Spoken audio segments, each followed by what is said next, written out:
So that's all right. Feel free to use it.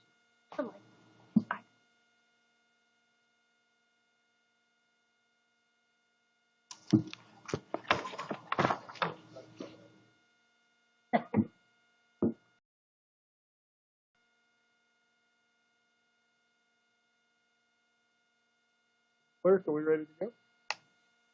Welcome everyone to the City Council meeting for June 15th, 2021. I'll call the meeting to order. Please stand for the pledge. I pledge allegiance to the flag of the United States of America and to the republic for which it stands, one nation, under God, indivisible, with liberty and justice for all. Roll call, please. Mayor Rudy. Here. Mayor Pro Tem Clark. Here. Councilmember Spear. Here. Councilmember Johnson. Councilmember Neal. Present. Councilmember Castle. Councilmember Mortensen. Next item on the agenda is audience participation. Is there anyone in the audience who wishes to address City Council on any item not on the agenda this evening? City Clerk, is there anyone virtually? No, Mayor. Are there any changes to the agenda? To approve the agenda. I second. A motion and a second to approve the agenda. All those in favor signify by saying aye. Aye. Those nay. Motion passes. Next item, consent agenda. Item 1, approval of the June 1st, 2021 City Council meeting minutes. I move to approve the consent agenda. Second. Motion and a second to approve the consent agenda. All those in favor signify by saying aye.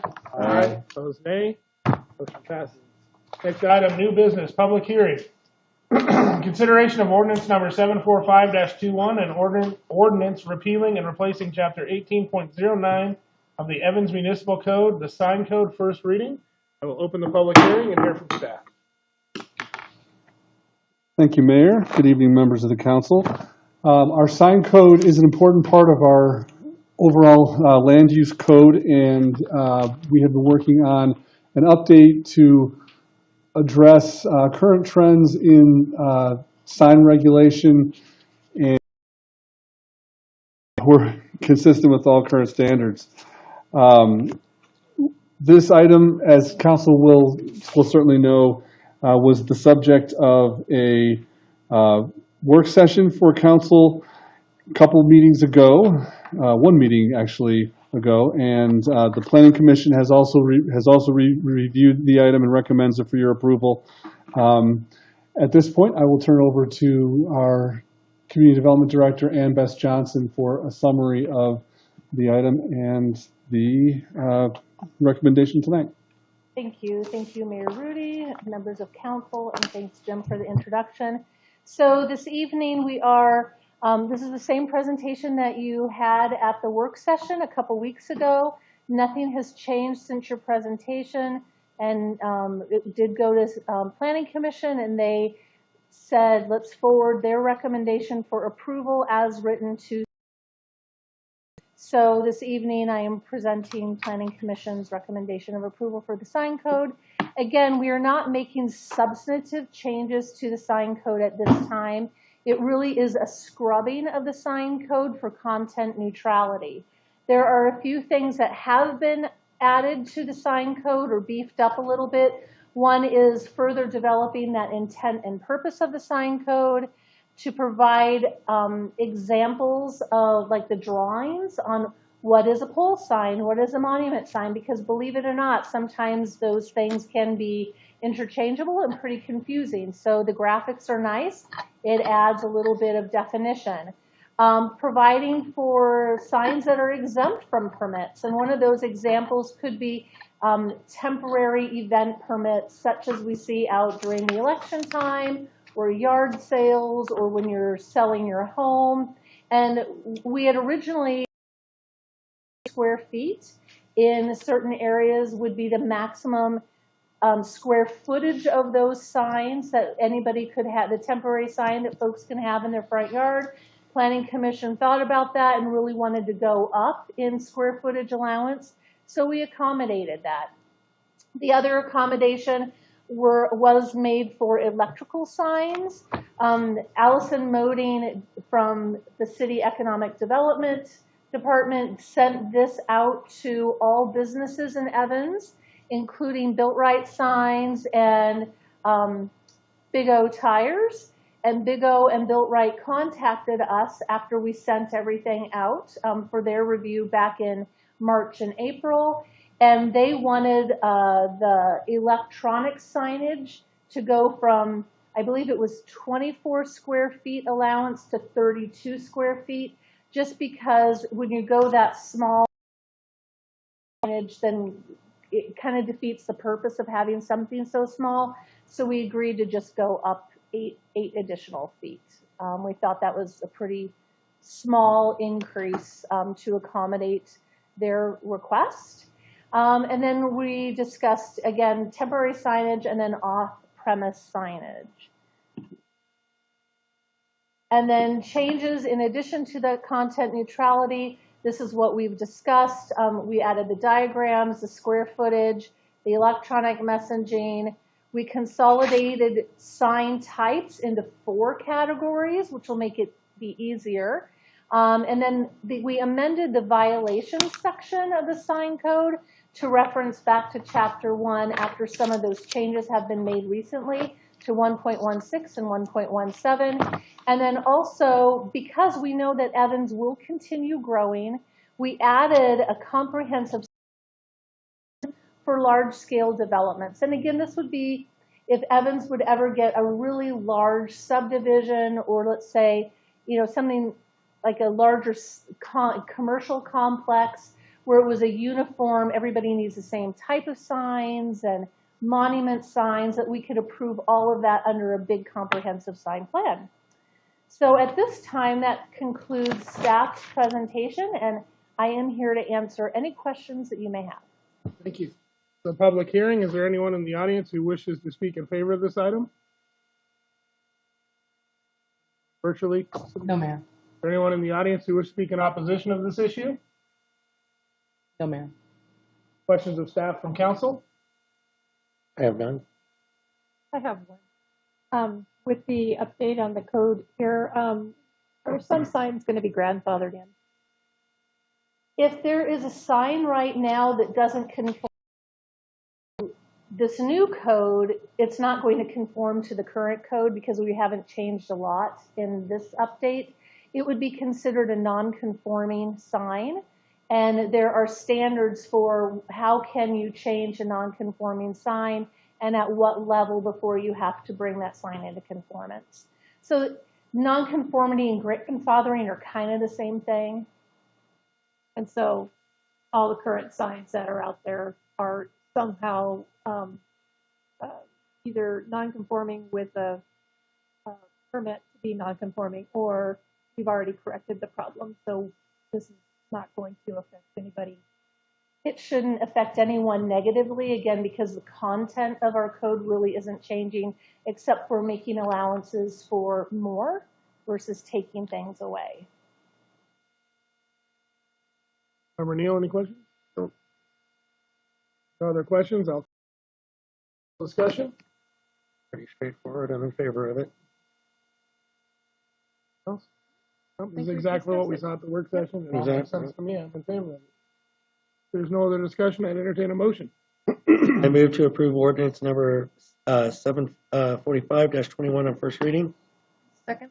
I have a motion and a second to approve ordinance number 745-21 on first reading. All those in favor signify by saying aye. Aye. Opposed, nay. Passes. Next item, consideration of resolution number 9-2021, approving a special use permit to allow motor vehicle sales, office, and outdoor storage at 922 37th Street in the 85 RCN zone district. Thank you, Mayor. The next 2 agenda items relate to the same property tonight. It's the property, about a half-acre parcel located at 922 37th Street.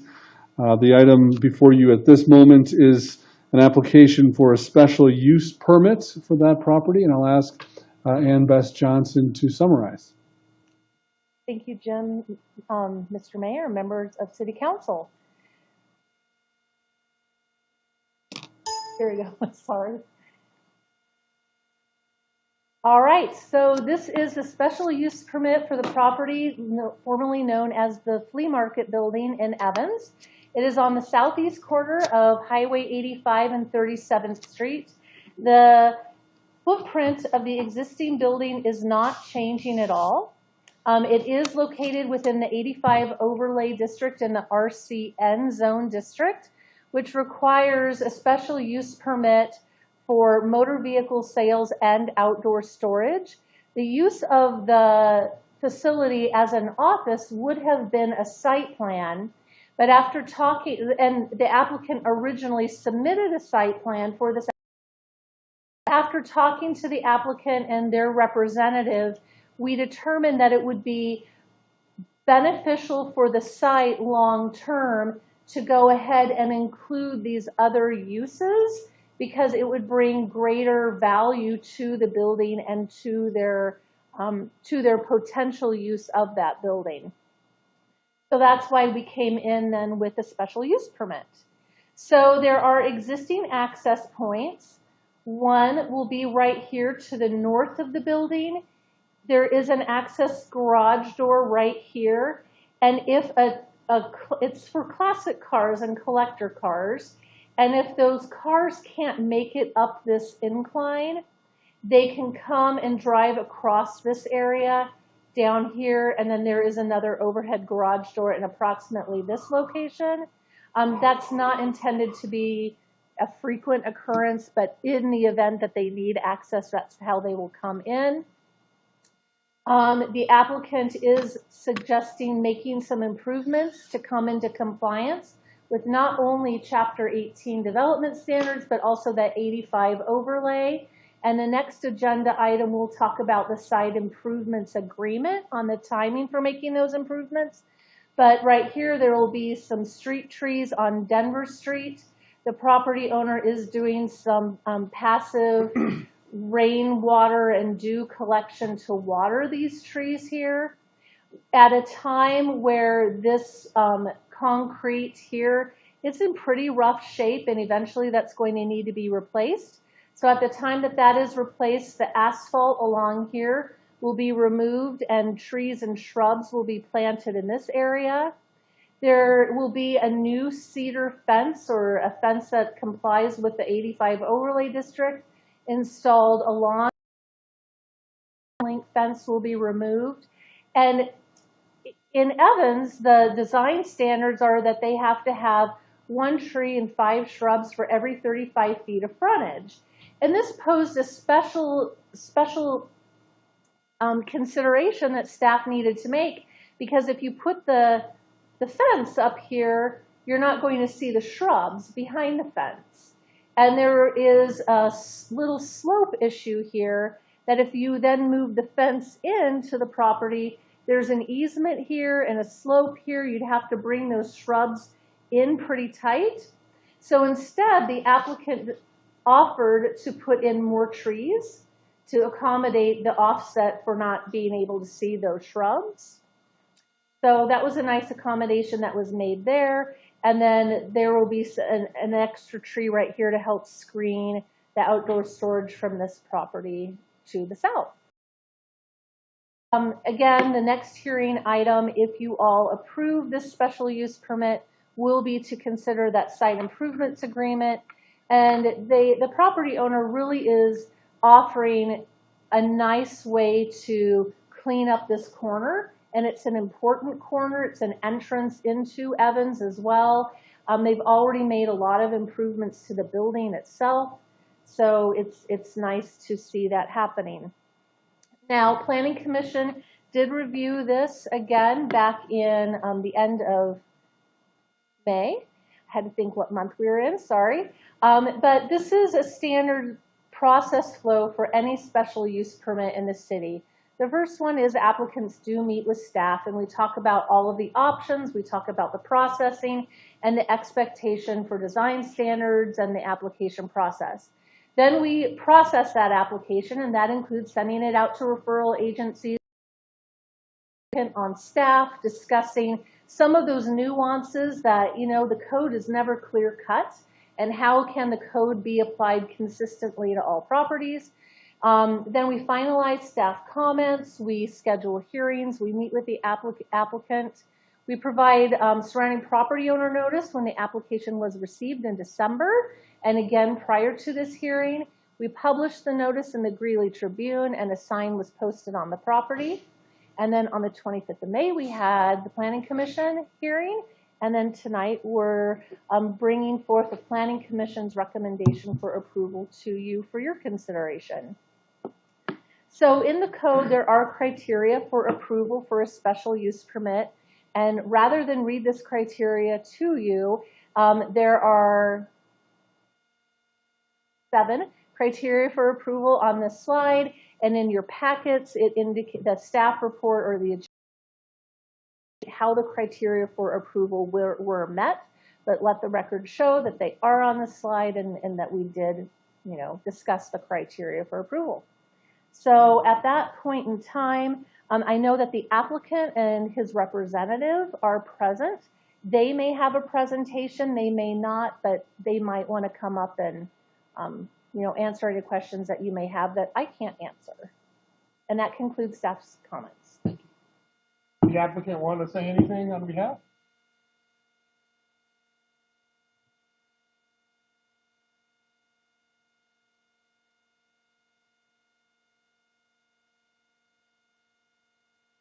Good evening. I'm Eric Warnsman. I'm with Warnsman Engineering and Land Development, and I'm representing Dan Baker here this evening.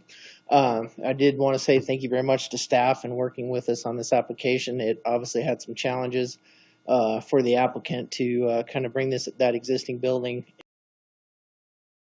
with current code. That was a pretty big hurdle. I think we've just about got across now. Mr. Baker restores old classic cars. It's pretty fantastic actually on the inside of that building what's happened so far. It's not a high intense business. It's basically Dan most days and maybe a client once or twice a week. So pretty neat little business actually. Can I answer any questions? Want to have questions of the applicant or of staff? With the repairing of the cars, hazardous waste is disposed of. No, it's not. We actually had to go through that with Evans Stormwater, or is that Sanitary sewer. sanitary? Yeah. So Mr. Baker installed a washing hands, but he doesn't do any major big oil changes or anything like that. And he has another facility that if he needs to get rid of oil, he can.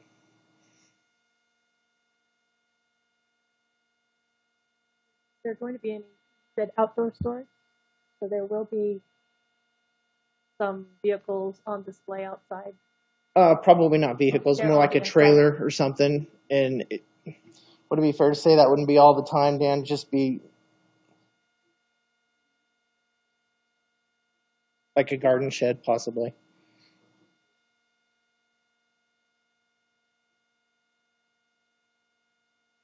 You guys have to repair the roof. Yes, he did. And I just have one question for Ann. Does this use by special review have a sunset on there? Is it a permit for them to have this business there for a certain amount of years, or is it?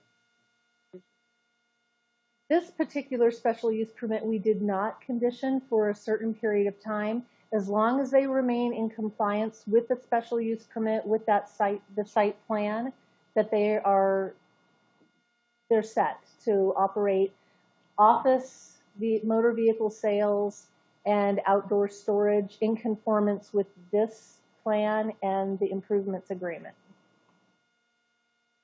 I don't have any more questions for staff with that, but I have some.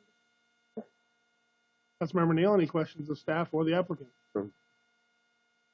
Okay. All right, thank you for your time. Thank you. Other questions, discussion? Question now? Okay.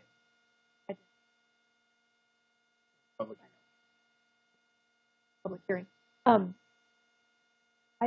I want to say that I've noticed, drive by this quite a lot, that they have been out there cleaning the place up. I just noticed the nice shiny windows. Looks like you had tinted the windows, and it looks really nice. We can check our hair as we drive by now. And the downside of it is, on that corner, of course, we're always hoping for some more income or revenue, something that might, produce some revenue for the city. But I just, after driving by a rundown place for so many years, that if these people, keep it clean and do the improvements, I think it'll make that corner a lot nicer. Just a rundown old building. O'Neill? Well, I'm very pleased that the old Jimmy Kelly Furniture Factory is being repurposed and improved upon versus the interim use for it as a flea market. And would certainly like to come by and look at some classic cars sometime. I think it's going to be a nice addition to that corner. Other than, seeing the improvements that's been done over there on that building and everything, I think they're going to be a great asset to Evans, and I'm glad that they came aboard and chose us. So I'm in favor of it. I'm all for it also. I think it sounds like a real cool business. I wish you the best of luck with it. There's no other discussion. I'd entertain a motion. I move to approve resolution number 09-2021 for the property located at 922 37th Street with the conditions of approval found in the recommended section of the staff report. Second. Motion and second to approve resolution number 9-2021 for property located at 922 37th Street with the conditions of approval found in the recommendation section of the staff report. All those in favor signify by saying aye. Aye. Opposed, nay. Motion passes.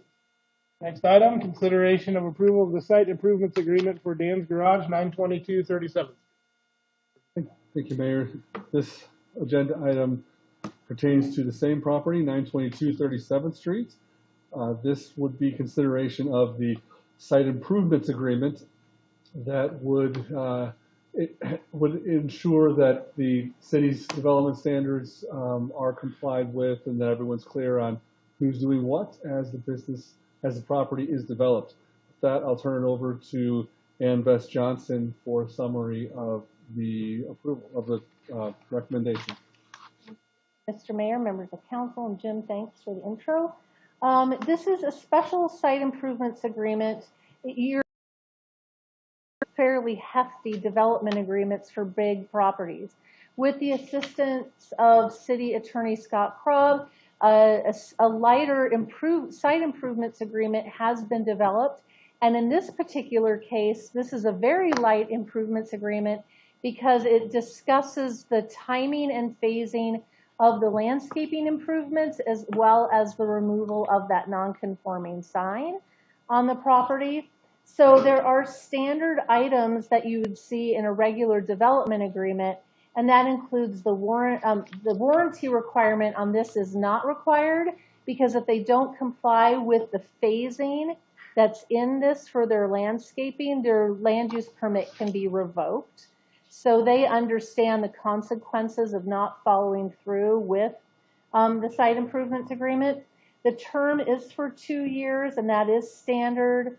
The developer is responsible for landscaping and any irrigation to be installed, removal of the existing chain link fence and replacement with an acceptable fence as outlined in the land use code and the 85 overlay district standards, as well as the removal of the existing non-conforming sign that's on the west side of the property. So though this is a very light site improvements agreement, but again, it's a prominent corner and the applicant understands that they may lose their right to use that according to their special use permit if they don't conform with the agreement. And that concludes my presentation. Questions of staff? Questions? Discussion? There are no questions or comments. I'd entertain a motion. I move to approve the site improvement agreements for Dan's Garage located at 922 37th Street and to authorize the mayor to sign the site improvements agreement. Second. Second. Motion and a second to approve the site improvements agreement for Dan's Garage located at 922 37th Street and authorize the mayor to sign the site improvements agreement. All those in favor signify by saying aye. Aye. Opposed, nay. Motion passes. Thank you, guys. Next Thank you. item, consideration of resolution number 10-2021 to allow reduced side and front yard setbacks for property located at 4300 Industrial Parkway. Thank you, Mayor. The next three items relate to another property. This property is 4300 Industrial Parkway. So just like you saw with the last two, there's a sequence of land use considerations that we're asking of council this evening. This item before you at the moment would be resolution number 10-2021 that speaks to a requested variance on the property. And I will ask Ann Beth Johnson to summarize. And Mayor, members of council, and Jim, this is an interesting request. It is for H&H Excavation. It is in the Evans Industrial Park. This is Industrial Parkway. This is 43rd. And this skinny property is in here and needs some adjustments in order to make the property truly usable. It is zoned light industrial or I1. It is approximately 0.58 acres. And you can see its location. The properties on the west side of Industrial Parkway are pretty good. There are some compliance issues that we'll be working with them on. But this little property here, when they're done with construction and a little bit of landscaping that they'll be doing, it will be a nice addition to that industrial park island in the middle. So currently in the Industrial 1 zone district, the minimum side yard setback is 30 feet.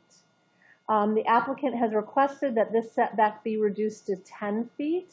So they are requesting a 20-foot variance on both sides.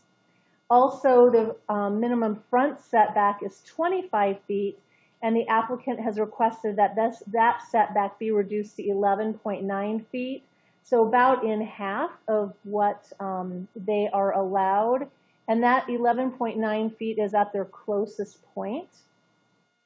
It will vary between 10 and 25 feet due to the curve of that property boundary. Now, if the Board of Zoning Appeals did meet on the 25th of May and recommended to forward to you their approval of this, if the variance is approved, the applicant will have use of 16,800 square feet. If the variance is not approved, they will have use of 7,700 square feet on their property. So it more than doubles the use of their property. And as you can see in this next slide, if they would adhere to the 30-foot side yard setbacks, this is the area that can be usable. And the building that they're wanting to build would encompass all of this area here. And there wouldn't be a lot of room for much more on the property. So they are proposing to move that building to 10 feet from the property line. And again, their adjacent neighbors are industrial uses. Access a site, have a concrete pad for parking, and then go ahead back here for some outside storage, and this is their water quality feature. So these green bubbles on this map represent where those differences are.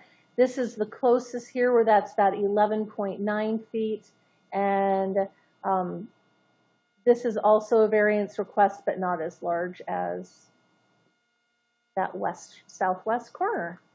So in your application narrative, there is a narrative that encompasses both the special use permit, that if you do approve this application tonight, the next thing on your agenda this evening will be that special use permit, so that there's one narrative, and I just ask that you read that narrative as it pertains to the variance and not as it pertains to the special use permit. The application was received in December. And again, we just like to show this slide up for anybody that may be attending on Zoom or in the audience that doesn't work on the process side of things. So we have lots of pre-application meetings, lots of pre-design meetings to identify if staff could be supportive of such a request, because variances are tricky. So they did then submit their application. We do a completeness review, provide public notice that an application was submitted. We go through the referral responses, the development team. We really scrutinize variance requests because, again, they are difficult and tricky. We provided them the staff report, provided public notice in early May, and that was a notice just to Planning Commission. And then 2 weeks ago, it was published for City Council, and that both of those were published in the Greeley Tribune, and then the sign was posted on the property on May 14th as well. The Board of Zoning Appeals was on May 25th, and we are in front of City Council tonight for consideration of this variance. And that concludes my presentation. The applicant is not here. Thank you. Criteria for a variance. This is from the Land Use Code. Again, rather than read the criteria, I'd like the record to show that we did list the criteria on the slides in front of you this evening. You know, one of the criteria is not going to jeopardize the health, safety, or welfare or any person. It is the minimum variance that's required to make reasonable use of the property. And then granting such practical difficulty of the property and unnecessary hardship have not been unreasonably self-imposed by the applicant. Again, this is where it gets tricky because the applicant did purchase the property. However, this subdivision was created back in the 70s or early 80s, where we cannot find evidence that the setbacks were as great back then as they are now. And when this was originally platted, there really isn't a lot of substance, so we have to abide by what is currently in our code when we have new development. And so this is a tricky situation, but staff felt, and then the Board of Zoning Appeals felt as if that this really was the best use for the property. So now it concludes staff's comments. Thank you. Questions of staff?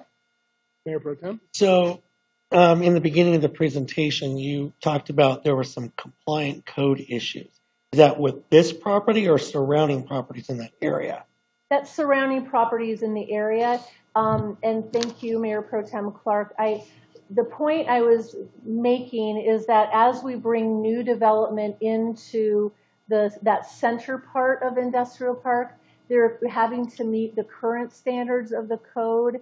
And so it will bring some increased value to that industrial park with having people be in compliance with the code. Yeah. Mayor Pro Tem, if I can just add, the three items on this property taken together really are a good example of the city's work with these property owners to try to improve the industrial area, working with them on site improvements that you'll see in the next item, while also helping them to optimize their businesses and properties where it meets the terms of the code. So it's really kind of a neat potential that we have, but that's how these all kind of work together. I figured as much. The reason why I asked that question is I wanted to make sure when I was looking through the package, if there was any compliance issues, that was going to be addressed and say, well, we're going to grant you, could possibly grant you this variance, but you're not in compliance with the code. So I just wanted that point of clarification. Councilman Spear, any questions? No question. Any comment?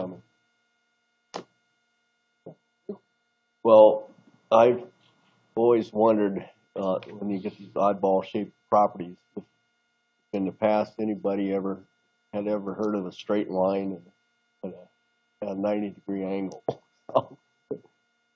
And it's very difficult to try to do things with an odd-shaped piece of property like this. I do note that the setbacks for residential properties subdivision having only 5 feet. So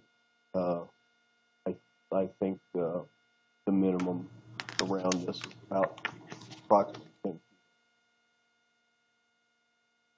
Hopefully good enough. And with Innovative Foods adding on and their property, I think this is nice. Any comments? Got no issue with it. There's no other comments or questions. Entertain a motion. I move to recommend approval of resolution number 10-2021. A second. Motion and a second to approve resolution number 10-2021. All those in favor signify by saying aye. Aye. Opposed, nay. Passed. Next item, consideration of resolution number 11-2021, approving a special use permit for office maintenance and outside storage at 4300 Industrial Parkway in the I-1 zone district. Thank you, Mayor. This is the same property, this time considering a special use permit for the property, and I will turn this over to Ann Bess Johnson again for a summary of the request. Okay, thank you again, members of City Council and Jim. So this is the same property where the variance was just approved. And again, the location is in the industrial park at 4300 Industrial Parkway. They do need to apply for a special use permit for industrial uses, including maintenance of their own company vehicles and for outside storage in excess of 10%. In the Industrial 1 zone district, you may have 10% outdoor storage, but if you want to exceed that, which they are proposing 46.1% outdoor storage, you do need to have a special use permit. The existing access points will remain, and if you approve this agenda item, there will be one more agenda item this evening from ComDev, and that will be their site improvements agreement. So again, the process flow is on this slide. It goes over the pre-application, the application, the public notice, and the public hearing process. And then on this next slide, it's the criteria for evaluation. On the left-hand side of the slide, you can see it's a very simple SketchUp. Here, where the access will be, there will be a gate. The building is proposed here with the large garage bays. There will be a concrete pad for parking.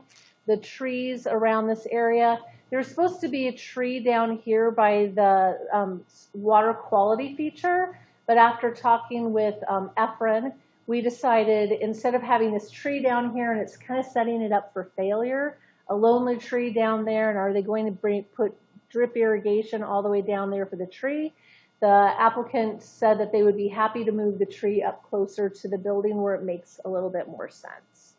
So we did. You know, they have met the minimum landscaping standards. They are going to be doing some rock mulch, but again, this will add to the character of the area. The criteria for evaluation found in section 1806060F5.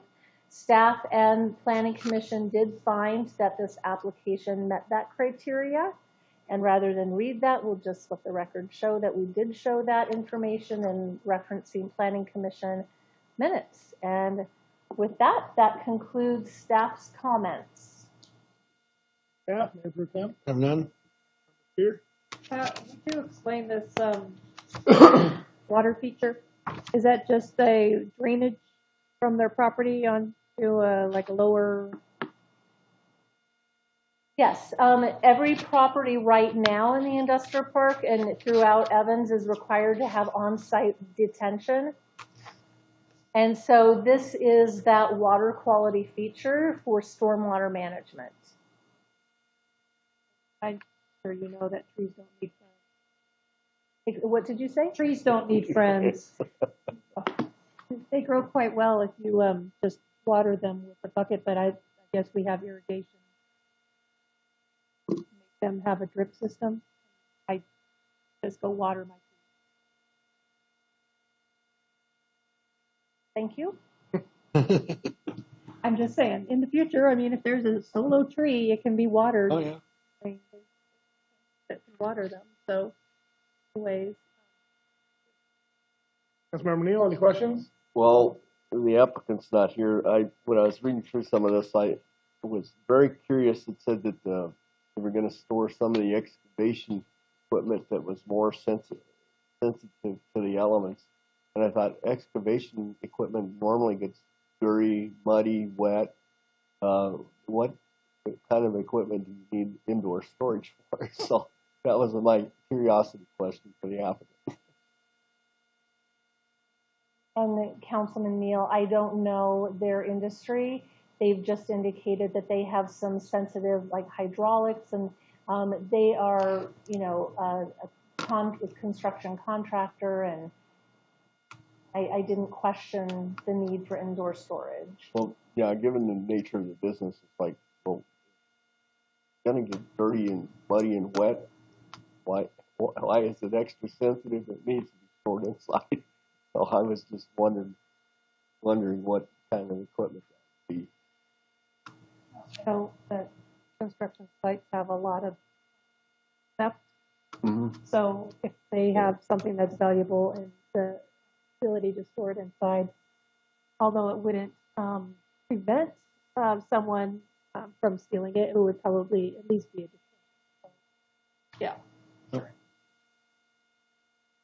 That makes more sense to me. I just the sensitive equipment. It was the language in here somewhere. I can't find it right now. Any other questions, Councilmember? Anybody have any comments? No. Other comments or questions? And we entertain a motion. I move to recommend approval of resolution number 11-2021. Second. Motion is second to approve resolution number 11-2021. All those in favor signify by saying aye. Aye. Opposed, nay. Motion passes. Next item, consideration of approval of the site improvements agreement for H&H Excavating at 4300 Industrial Parkway. Thank you, Mayor. This item is the third in the series, and it does relate to the site improvements agreement that again addresses how the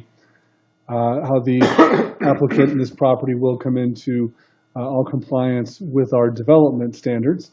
I will just comment that these items really are staff feels an important step forward for this corner property in the industrial area to kind of take a step up and help us influence the rest of the properties in this area.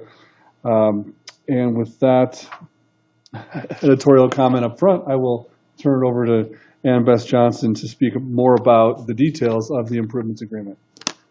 Good evening, everyone, again. Thank you very much. So again, this is the site improvements agreement for H&H Construction, and we just heard the variance and the special use permit. And now we're talking about the public improvements that are required for this. And again, you're seeing a site improvements agreement versus a development agreement. This has been reviewed by the county attorney. We do work with, city attorney. We do work with the applicant on this process as well. The standard warranty requirement of 115% of the value of the public improvements is going to be required. We don't have that letter of credit or that warranty today because we're letting them know and giving them, because they are a smaller business, we're saying before you do the improvements, you're going to have to post the warranty for that. That is covered in Exhibit C of the agreement. And then the term of the agreement is that standard 2 years. The warranty period and retention of the 15% will occur within that 2-year period as well. So once they make the improvements, engineering and operations goes out and inspects the improvements, then they can be released of 100%, and then we just retain that 15%. So on this particular case, the developer is responsible for the landscaping and irrigation installation, curb, gutter, sidewalk, and ADA compliant ramp, asphalt patching if required in industrial parkway, a barrier curb, water and sewer connection, curb stop and water meter, and fire hydrant connection. So this one was a little bit more detailed because it's an undeveloped site. And so they get to participate a little bit more fully with staff and inspections to make sure everything was done according to our standards and specifications. And other than that, that concludes my comments. And if you have any questions, I'd be happy to answer them. Staff, Mayor Pro Tem, None. here. Member Neal. Comment. I want to say with all of the responsibilities that the developer has here, just kind of makes it look like we are improving that area. And I don't know if you guys have driven by the industrial parkway on First Avenue there. It's really come along and been improved, and there's a lot of these requirements that they have for their industrial businesses too. And it'd be kind of nice to continue this on with the vision of making that a really nice looking industrial.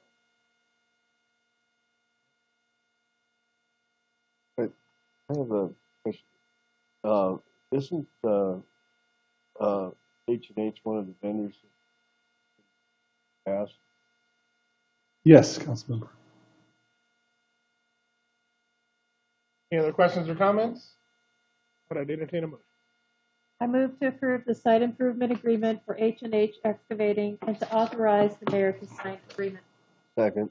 Motion and a second to approve the site improvements agreement for H&H Excavating, to authorize the mayor to sign the agreement. All those in favor signify by saying aye. Aye. Opposed, nay. Passes. Thank you. Next item, consideration of approval of the Evans wastewater treatment plant lagoon decommissioning and emergency overflow replacement contract. Thank you, Mayor. Over the last few months, the council has heard several presentations and taken several steps toward the decommissioning of the older Evans wastewater treatment plant lagoon. Tonight's step would actually be the construction contract for that project. It's an important step toward kind of closing out that feature within Evans, as we did build the new wastewater treatment plant. At this point, I'll ask our city engineer, Mark Oberschmidt, to recap the scope of this project and the reasons for the project, and also to summarize the bidding process and the bids received and recommendation on the recommended contractor for the project. Thank you, Jim. Good evening, Mayor, members of council. As Jim said, we're looking to decommission the lagoons. Basically, that means taking out the crap and bringing down the berms, and then we're also going to replace the southern lagoon with a concrete overflow pond structure for the lift station in case the power goes down at the lift station. The lagoon has to be decommissioned in order to relieve us of the pressure of the paperwork for the permit for the existing lagoon, because that permit is still active at this point in time. The process will include removal and haul of the sludge in the bottom of the lagoons up to the waste management facility west of Alt, and then we'll be bringing in material and using some of the berm material to regrade the property. A couple of existing structures will be torn down, and then the southernmost lagoon will be replaced with a concrete pool, for want of a better word, sitting on helical piers, which will be screwed into the ground to supply the foundation. Because of the groundwater elevation in that area, this was the most viable, economical and viable solution so that we don't have a lifting of the pond. Right now, the water can come up so high that it can actually tear the lining of the existing pond, potentially causing the waste going down into our groundwater. So that's the kind of the short version of why we're doing it and what we're going to do. We received 6 bids for this project, ranging in price from just over $2 million to $4.5 million, all of which were competent bidders, but the L4 Environmental was the lowest responsive bidder. And as you may know, they're the ones who are completing our Tracto, and they've done an outstanding job out there in terms of degrading, getting the site cleaned up, making sure that it looks like what we want it to look like when it's all said and done. They actually saved us some money on a few things on that project, but a few changes in the building that the pump is in. And then they're finalizing that project now. The electrician was in there today cleaning up. So for that reason, and the fact that we really enjoyed working with those guys, they're very professional. They answer our questions. When they have a question or a problem, they not only bring that to us, but they also bring a possible resolution. So it's not on us to come up with an immediate solution. We have to agree to it, obviously, but if they see a problem, they present a solution, and then we work together to solve it. And that's why we were very successful in Tracto, and I think we can also be successful with this project if we go ahead with and award it to L4 Environmental. Questions of staff? I have no questions. Yes, Or Neil? I have one. I may have asked this once before, but we have an item in here for removal and disposal of stored chemicals.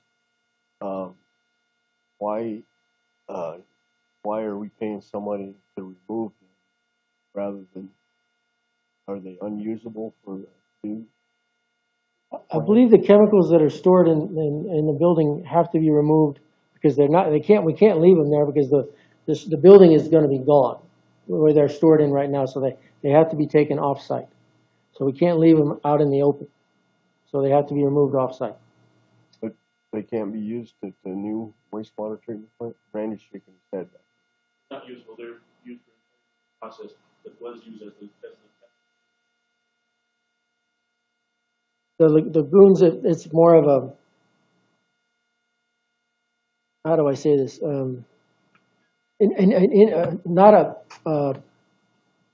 It's a very passive process. It just kind of sits and circulates, whereas with the mechanized system over at the plant on 49th, there's a lot more activity in the chemicals. I'm not a wastewater expert by any means, but the chemicals would not be helpful to take them over to the other plant. Well, I was going to ask Robbie. Well, he would be able to tell you better than I can. So with those chemicals, though, there's other municipalities that still use that kind of system. Is it not possible to sell for discounted? I mean, we sell our police vehicles to other municipalities. Is it not possible to sell these chemicals instead of paying down? Oh, you're expert. Good question, though, because I'm immediately thinking of LaSalle, because they have lagoons. Right. But their lagoons may go away here in the near future as well. Other questions of staff? Comments? I'm glad that when I first was reading the packet, I was concerned about the difference in the bids between the lowest and the highest. But then when I saw that L4 was doing the work over there, and you just reiterated that they're doing really great work, I was like, okay, good. Well, and I also think Mountain wasn't very hungry. Right. Which surprising because they've done work. Yeah, usually they're in the top three when right, they bid on our exactly. project. So, yes. but I'm glad that we have somebody that's already in Evans, working at Evans, and it's great to work with. So we already know their work firsthand, and we've seen it firsthand. So pretty straightforward and easy for me. Any other comments? All right, entertain a motion. I move to award the Evans wastewater treatment plant lagoon decommissioning and lift station replacement project to L4 Environmental in the amount of $2,024,602 with a not to exceed amount of $2,209,681.64 and authorize the mayor's signature on the contract. Second. Motion and a second to award the Evans wastewater treatment plant lagoon decommissioning and lift station replacement project to contract to L4 Environmental in the amount of $2,024,602 with a not to exceed amount of $2,209,681.64 to authorize the mayor's signature on the contract. All those in favor signify by saying aye. Aye. Opposed, nay. Motion passes. Next item, consideration of approval of 23rd Avenue widening design contract. Thank you, Mayor. As council is aware, in 2019, the city worked with with developers who were building some housing on the west side of the 23rd Avenue alignment to build two lanes of 23rd Avenue from 37th Street south to 42nd Street, and that portion of the roadway is open. The city is working in partnership with Weld County with a grant or a cost sharing arrangement with the county in the amount of $2 million total coming from the county to build out 23rd Avenue to a 4-lane arterial standard. That would, of course, come with median sidewalks and all that our arterials require. So at this point, we need to finalize the design for the eastern lanes for that arterial, and I'll ask Mark Oberschmidt to summarize the project in a little more detail and talk about the bids for design and the recommended consultant for the project. Thank you, Jim. Good evening again, Mayor and members of council. This project, we're going to design the eastern half of the road. The northern half of the eastern half has already been designed, so that part of the design will just be checked against the existing grading to make sure that it's still going to work with the drainage and everything that we need to do. It's the southern eastern half that we need to worry about because, as you know, if you've driven down there, as you get down past Quay Street on the eastern side, the grade is well above your car in most places, and those power poles are going to remain and I know you're going to ask me, but Excel still won't tell me how much it is to replace those power poles, so I can't give you that answer. I've asked and asked and asked multiple people.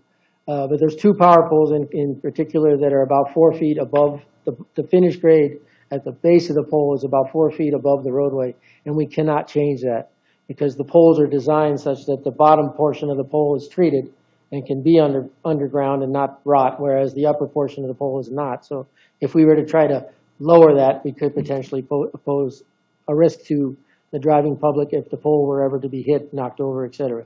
So that part of the design will require a little bit of creative thinking, and that's what we were looking for with this response.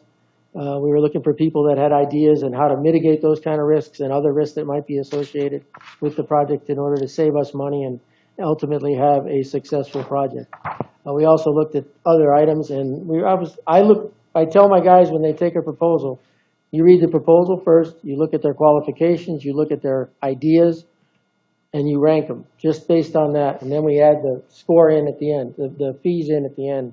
And if the fee changes it, it changes it. In this case, the fee didn't change it, even though our recommended consultant is the second, is not the lowest bid by a good amount. But they brought to the table multiple ideas in terms of way we can save money potentially on the project if we decide to do that, mitigate some risk related to the poles, how to be able to maybe make the poles and the median a little more aesthetically pleasing with some creative landscaping and around those 2 poles, and how to grade it such that we're not overly taking away too much land, particularly on the eastern side, because we know we're going to have to cut the road down to more or less match the western half of the road. So if we cut down too much, generally grading speaking, you grade back into the property, and it can take us, a fairly good amount of land, which could be considered in some cases a taking of land if that property was private property, and somebody might be not wanting to do that. So they came up with some ideas in their proposal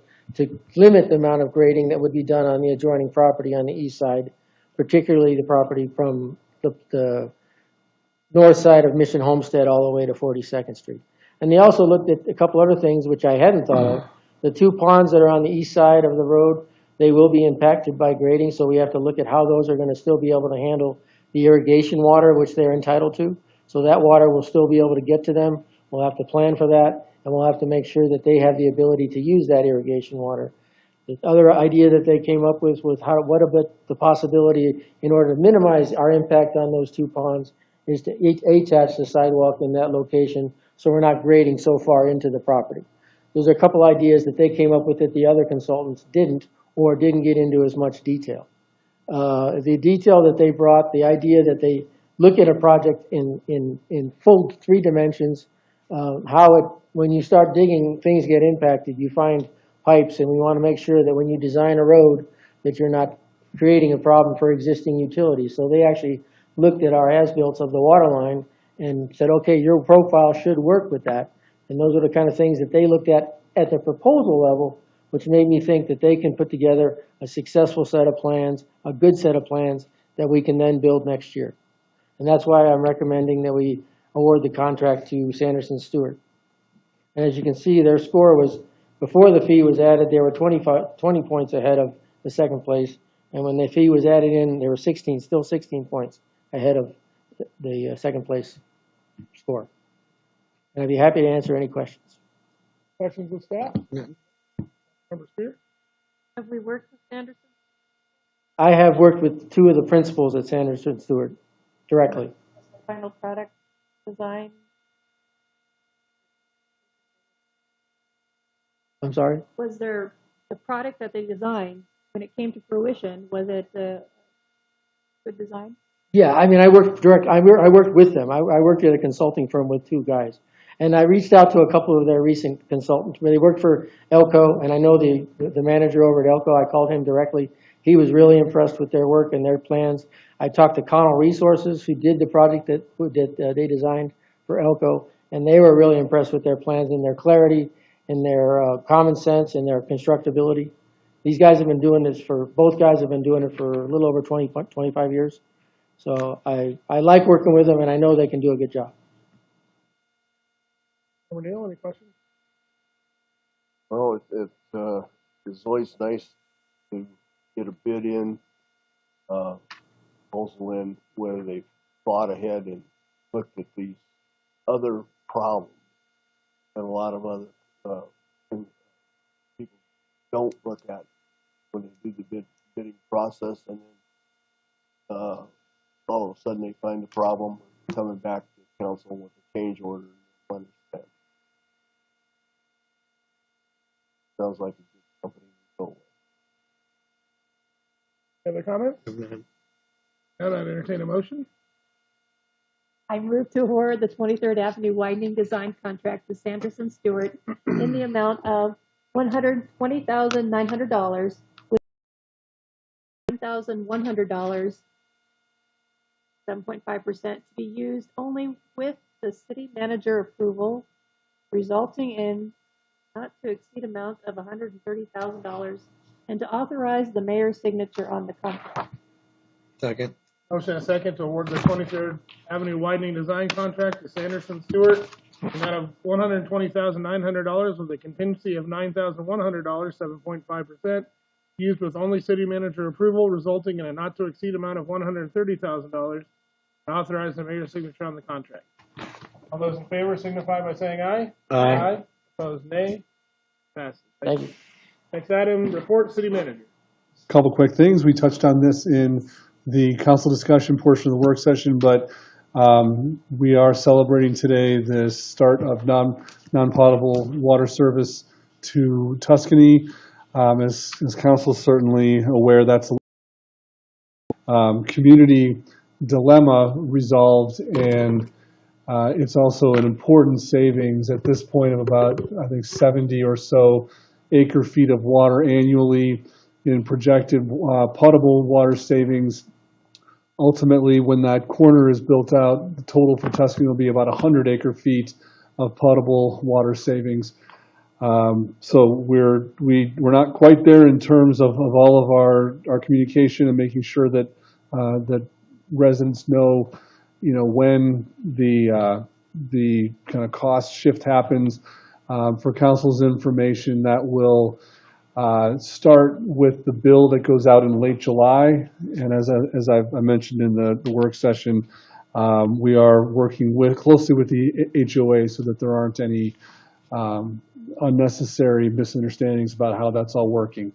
Because as you know, it's been a long time coming for that project, and commitments from the city and commitments from the HOA.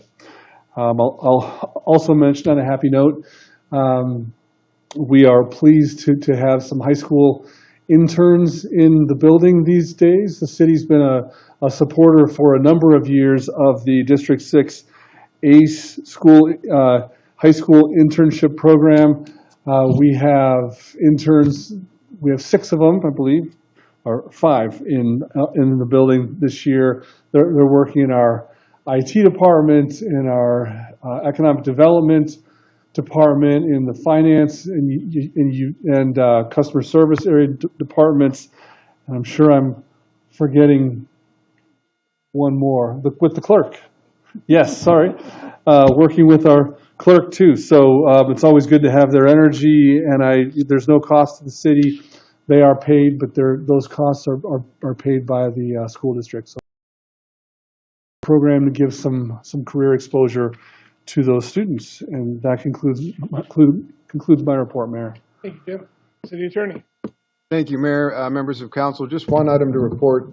There was previously, the Assistant City Attorney told you about a business here, the One Love property, which is located at 2800 11th Avenue, that was a non-conforming property, and they sought a business license. The city tried to work with them, granting them a business license on certain conditions that they needed to fulfill, and they never fulfilled those conditions. So on June 9th, Assistant City Attorney Drew Lyman conducted a license revocation hearing before Hearing Officer Stewart and obtained a cease and desist order. You have a copy of the order that I distributed at your places just a few minutes ago, requiring them to cease operations until they obtained a business license. So far, they haven't complied with that cease and desist order, so the code enforcement officer has issued a citation to them for operating a business without a business license at this point.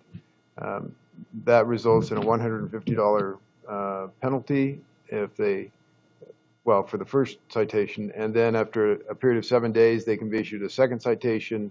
The penalty for that is $500, and then every 7 days after that, they can be issued an additional one, and the penalties for those are $1,000 each time. So we'll see what happens as far as compliance. If they continue to operate and just despite those assessments, we'll probably come back to you with some other suggestions on how to take the next step to close the doors. That's all I've got. Next item on the agenda is audience participation. Is there anyone in the audience who wishes to address City Council on any item? None. City Clerk, anyone online? No, Mayor. None. Next item is an executive session. I move to go into executive session to receive legal advice, law enforcement and licensing of hotels under CRS Section 24-6-402, Section 4, subsection B. Motion and a second to go into executive session. All those in favor signify by saying aye. Aye. Opposed, nay. Motion passes. Thank you, everyone.